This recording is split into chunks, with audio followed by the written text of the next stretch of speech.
The alarm on my wrist buzzed twice, sharp and fast. The signal that meant one thing only. Something on the negotiation deck had gone wrong. I was already running before the sound finished. My daughter Lily was in that room. So was Gerald. 3 weeks earlier, the Kryzath ships had entered orbit around Earth, and for the first time in human history, our leaders sat across a table from beings from another star. I was part of the support team, mostly there to help translate small cultural details the diplomats missed. Lily was there because she refused to be left behind, and because she had insisted, with the stubbornness only an 11-year-old can manage, that she was bringing her pet to the meeting.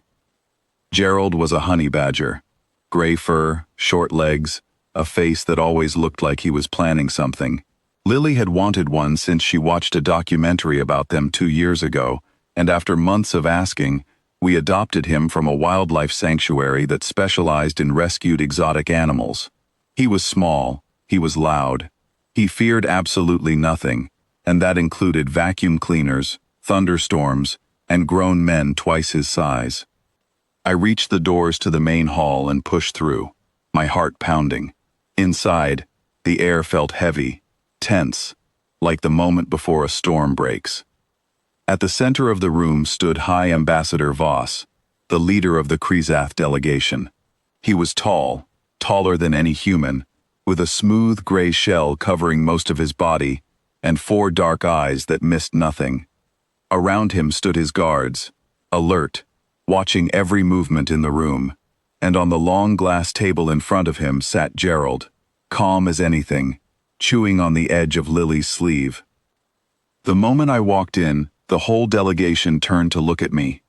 Voss spoke first, his voice carrying an odd rhythm shaped by a translator device clipped to his collar.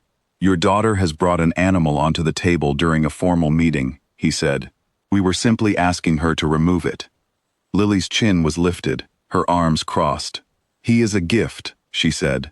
"You said we could bring something from our home, so I brought him." Several of the Kryzath let out a strange clicking sound that I later learned was their version of laughter. One of the younger ambassadors, a thinner alien named Skren, leaned toward Voss and said something in their own language, still clicking with amusement. "This is what your species offers as a symbol of strength," Voss said, his tone dry. "A small furred creature that cannot even reach my knee." I stepped forward carefully. "Ambassador," I said, keeping my voice even, "I would suggest not underestimating him." Voss turned his 4 eyes toward me, unreadable. Then, almost as if to prove a point to his own people, he reached down with one long clawed hand toward Gerald, intending to lift him off the table and set him aside like an object in the way. I opened my mouth to warn him again, but it was already too late. Gerald did not wait to be picked up.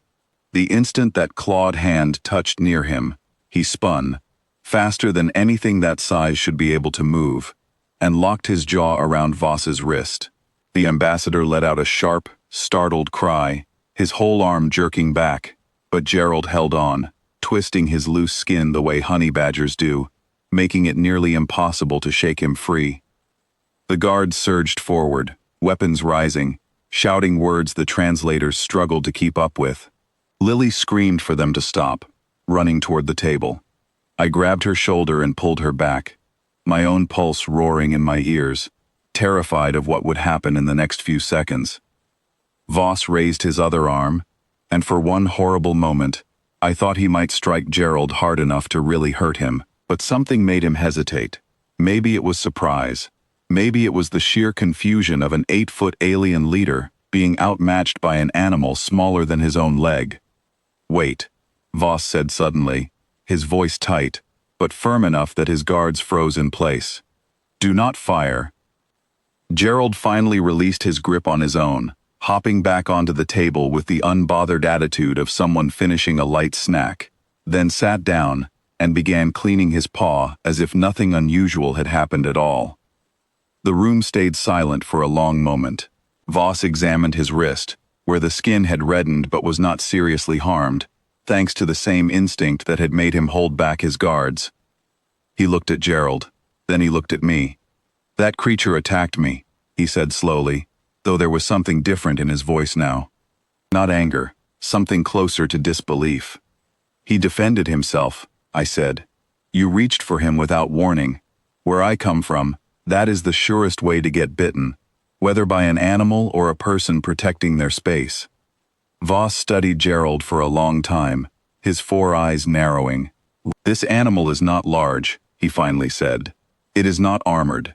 It has no claws suited for true combat. No venom. Nothing our scans flagged as dangerous when we studied your planet's wildlife before our arrival. That is exactly the problem, I said. Nobody flags him as dangerous. That is what makes him dangerous. I explained, as calmly as I could, what a honey badger actually was. Not the biggest animal on Earth, not the strongest, or the fastest, or the most heavily built, but an animal known for having almost no sense of fear, capable of taking on creatures many times its size, simply because it had never learned that it was supposed to lose. I told him about the recorded cases of honey badgers holding their ground against lions, chasing off jackals 3 at a time, and surviving encounters that should have ended any other small animal's life in seconds. Voss listened without interrupting, his guards slowly lowering their weapons at his signal. Skren, the younger ambassador who had been laughing earlier, was no longer laughing at all. You are telling me, Voss said carefully, that this is simply a common pet on your world. Not a trained weapon, not a genetically altered creature made for battle. He is a pet, I said. My daughter raised him from a small kit. He sleeps in a basket by her bed and steals socks out of the laundry. And yet, Voss said, turning his wrist slightly, wincing at the movement, it faced me without hesitation, without evaluating my size or strength, without any apparent instinct towards self-preservation. That is what a honey badger does, I said. That is what he does. Lily, who had been quiet during all this, finally spoke up, her voice steadier than I expected from a child who had just watched her pet clash with an alien leader. He is not mean, she said. He was not trying to hurt you. He just does not like being grabbed. If you had asked, he probably would have let you pet him. Skren made a small sound, somewhere between surprise and something close to respect. He turned to Voss and spoke quickly in their language. Voss answered him just as fast, and for a moment, the two of them seemed to be arguing about something important, their 4-eyed gazes shifting between each other, Gerald and Lily. Finally Voss straightened, his composure returning, though something in his posture had shifted, more careful than before, more thoughtful. Ambassador Skren believes we have made an error in our assessment of your species, Voss said. When we studied your world from orbit, we searched for your largest predators, your strongest and most heavily armed creatures, expecting these to represent the true nature of your people. We overlooked something smaller, something that did not rely on size or strength, but on will alone. I did not correct him, though I understood the truth was simpler than that. Gerald was not a symbol of human willpower. He was just a honey badger being exactly what honey badgers are, but if the Kryzath wanted to read something deeper into it, I saw no reason to stop them, not when it seemed to be working in our favor. Voss lowered himself slightly, an approximation of a bow, and addressed Lily directly. Young one, he said, your companion has taught us something today that our scans could not measure. That true strength is not always found in the largest creature in the room. Lily smiled, scooping Gerald up into her arms despite the surprised looks from the guards still nearby. He gave a soft grumble of protest but allowed it, nuzzling into her sleeve the way he always did when he wanted to nap. The negotiations that followed that day moved faster than anyone on our side had expected. The Kryzath signed agreements on trade and communication that our diplomats had been struggling to secure for weeks. I do not think it had much to do with the strength of our arguments. I think it had everything to do with a small gray animal who refused to be picked up without permission, and an alien leader wise enough to recognize when he had been proven wrong. As we left the hall that evening, Lily walked beside me, with Gerald draped over her shoulder, half asleep, completely unaware of the history he had just helped shape. You are not in trouble, I told her, though I still could not quite believe how the day had unfolded. But maybe warn me next time before bringing him somewhere important. Lily grinned up at me. He is always important, she said. You are the ones who did not know that yet. Behind us, through the wide windows of the hall, I could see Voss still standing at the table where it all happened, staring down at the spot where Gerald had once sat, as if trying to understand a lesson he had never expected to learn from a creature so small. Some encounters change the future of two worlds.